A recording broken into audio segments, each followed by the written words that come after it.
Good morning, everybody. It's DJ NV Angela Yee, Charlamagne the God. We are the Breakfast Club. Good morning. What's happening? I just got a fascinating looking book in the mail. It's called Diamond Doris, the true story of the world's most notorious jewel thief. It's a true story about Doris Payne. Where did she steal it good. from? Where did she steal a diamond from? I don't know. I haven't read the book yet. I love these type of these But it's a books true and story. movies. She looks very fabulous. Love by these the way. stories. Anyway, let's get to the rumors. Let's talk Damon Dash.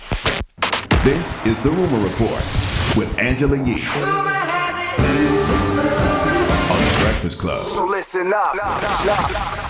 Man, well, Damon Dash has weighed in on the controversy of Jay-Z doing a deal with the NFL and Roc Nation, and he doesn't seem to be happy about it. He was on the No Jumper podcast, and he was asked about what he thought about Jay-Z inking this deal with the NFL and the backlash he got. Check it out. Listen, if you ask anyone in the industry, it's a common knowledge that Jay ain't he's about the bag. You know, we all know that. It's about he's self-preserving, period. Like, you know, it's just that the people he does it to don't have, like, Beyonce next to him. They don't have that kind of a power. But, you know, this dude here, everyone's looking. You know, he do that to me with girls. Like, you know, he'll be like, you know, I'll be talking to a chick and I'll be like, yo, she asked me to do this, that, and the third. And he'd be like, I wouldn't do it.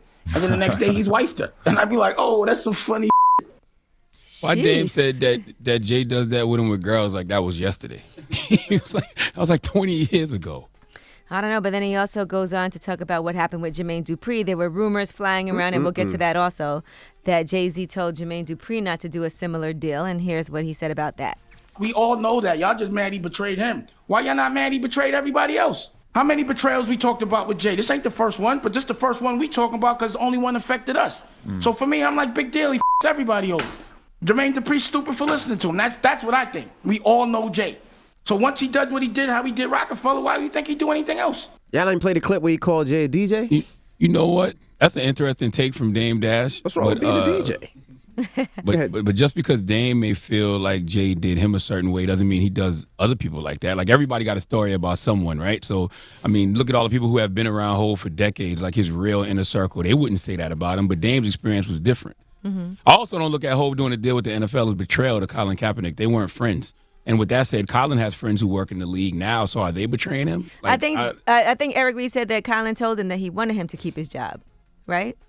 I just think it's all so confusing because I don't know whether people are boycotting the NFL or they don't want people to be a part of the NFL organization, but then they still want to play and they do play. It's just confusing to me. Well, Dame Dash's feelings seem like that's out of hurt. That's out of his He hurt. that's has, he 'cause of has the his own Rockefeller Because of he has his Rockefeller. own Absolutely. experience that That's was his own not experience. positive to him. It has nothing to But do that's with what I anything said. else but that. All right, and But as I said- let's talk about Jermaine Dupri, though, because Jermaine Dupri actually spoke to Big Tigger, and there were these rumors that he had a conversation with Jay-Z where he told him, don't do this deal with the NFL, and then Jay-Z went and did a deal with the NFL. Here's what he said about those rumors. People was dogging me out for throwing concerts in Centennial Park. Not the Super Bowl. Right. Not halftime, not anything. So he and I had a conversation about that. And the conversation that we had was just, I was like, well, I just want to see where this is going. Because the reason I came up here today is to just make sure that I let everybody know he never told me don't do what I was doing.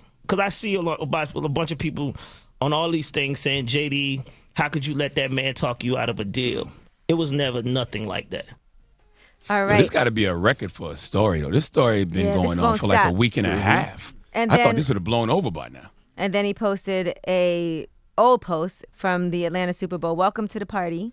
We are partnering with Atlanta's own Jermaine Dupri to produce all of the musical acts for Super Bowl Live, presented by Verizon, a 10-day free event hosted in Centennial Park leading up to Atlanta Super Bowl. So that was the Super Bowl in Atlanta, that organization for that particular event, saying what Jermaine Dupri was doing. He was producing all the musical acts for Super Bowl Live, presented by Verizon. So that's what that deal was. It's just interesting to me how confirmation bias works. And in this new era of social media where anybody can make up any story at any given time, it's confirmation bias that fuels these BS stories. Like, if you got a negative opinion about Jay-Z, you'll run with the he told Jermaine Dupri not to do it story.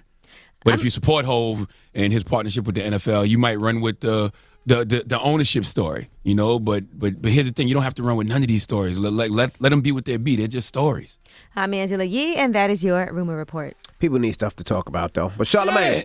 They did a whole press conference. Of course, people are going to talk about it and weigh in on it. It is what it is. I'm talking about all the stuff that comes out after the fact. I'm talking about he told Jermaine Dupri this. He owns a part of an NFL team. Like, those are just stories. Like, let's let them be what they be. They're stories. If they're true, people will find out. If they're not, people will find that out too. I know it makes for good grits for the mill, but damn.